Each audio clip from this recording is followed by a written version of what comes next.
There was once a small town known for its peacefulness and friendly residents. But that all changed when a stranger arrived, wearing a white mask that covered his entire face. No one knew where he came from or why he wore the mask, but his presence in the town soon became the source of much anxiety and fear. The man never spoke but simply walked the streets, always alone and always wearing the mask.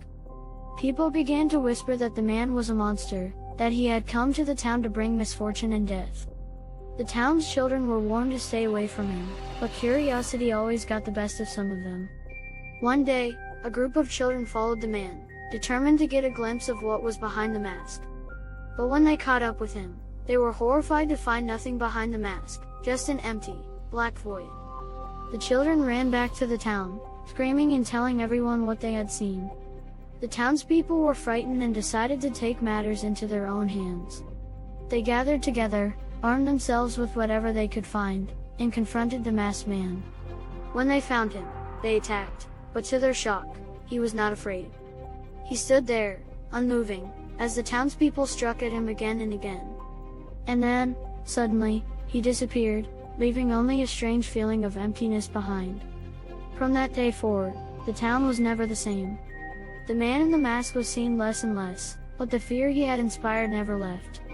People began to avoid each other, and the town became a place of darkness and suspicion. Years passed, and the man in the mask was all but forgotten. But then, one day, a young girl went missing. Her parents searched the town, but she was nowhere to be found. That night, the man in the mask was seen, once again, walking the streets. The townspeople banded together once more, determined to stop the man and find the missing girl. But when they confronted him, they found that they were no match for his strange, otherworldly powers. He disappeared once more, and the girl was never found. From that day forward, the man in the mask became a legend in the town, a story passed down from generation to generation. But no one knows for sure what really happened or what the man in the mask really was. Some say he was a monster who came to the town to feed on the fear and despair of its residents. Others say he was an angel sent to the town to test its people and see if they were worthy of salvation. But one thing is certain, the man in the mask remains a mystery to this day, a symbol of fear and uncertainty that haunts the town still.